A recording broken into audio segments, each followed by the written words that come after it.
Assalamualaikum warahmatullahi wabarakatuh. Perkenalkan, nama saya Linda Hendayanti dengan NIM 8781667175 dari UPBTJ Bandung. Pada kesempatan kali ini, saya akan melakukan pengamatan tentang ciri-ciri makhluk hidup sebagai pemenuhan tugas pada mata kuliah praktikum IPA di SD dengan tutor Ibu Yusni Arni Yusuf.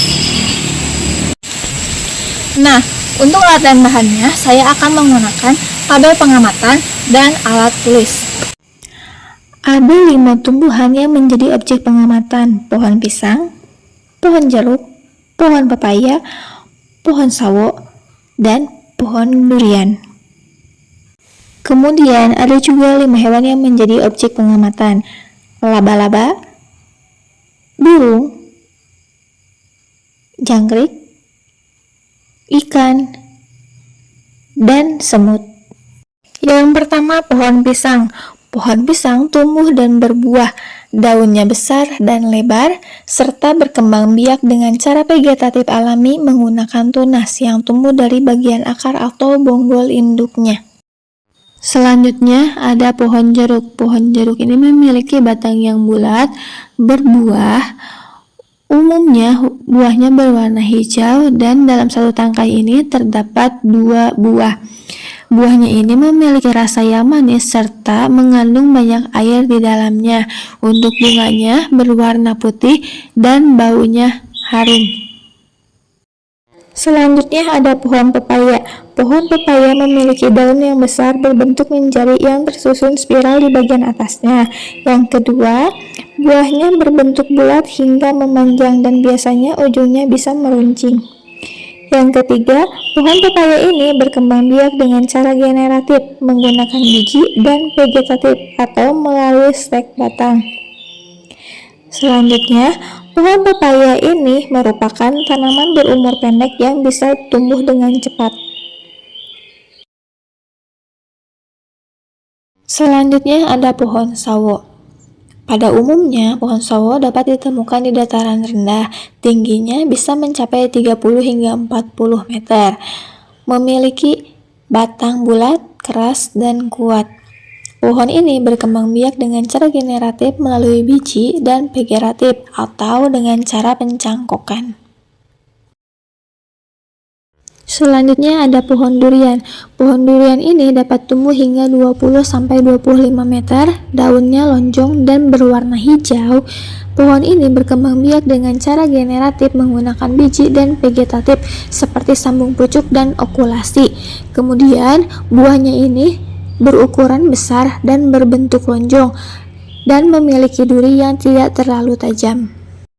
Nah, untuk hewannya yang pertama ada laba-laba.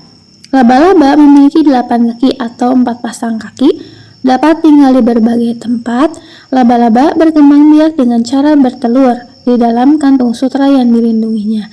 Laba-laba dapat membuat sutra dari kelenjar di perutnya yang kemudian ia gunakan untuk membuat rumah atau tempat tinggalnya.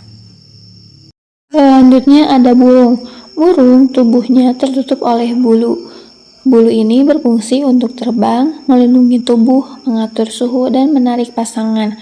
Burung bernapas menggunakan paru-paru dan berkembang biak dengan cara bertelur yang diletakkan di sarang dan dierami oleh induknya.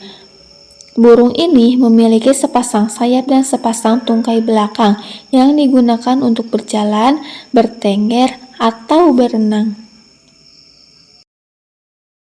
Selanjutnya ada semut.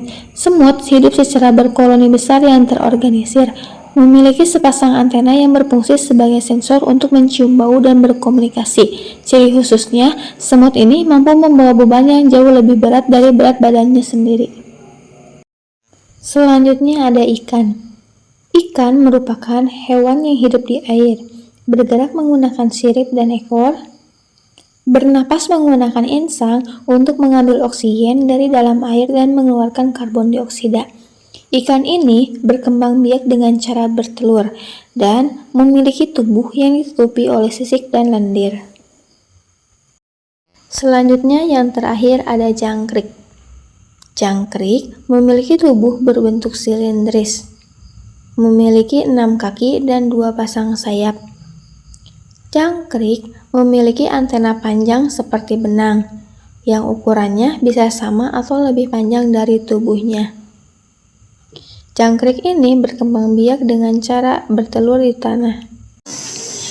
Nah, dari beberapa contoh tumbuhan dan hewan tadi, kita jadi tahu bahwa setiap makhluk hidup itu memiliki ciri-ciri yang sama, mulai dari bergerak, tumbuh, bernapas, berkembang biak, membutuhkan makanan, serta peka terhadap rangsangan. Jadi, mari kita sayangi dan rawat makhluk hidup yang ada di sekitar kita ya. Sampai berjumpa di video selanjutnya. Wassalamualaikum warahmatullahi wabarakatuh.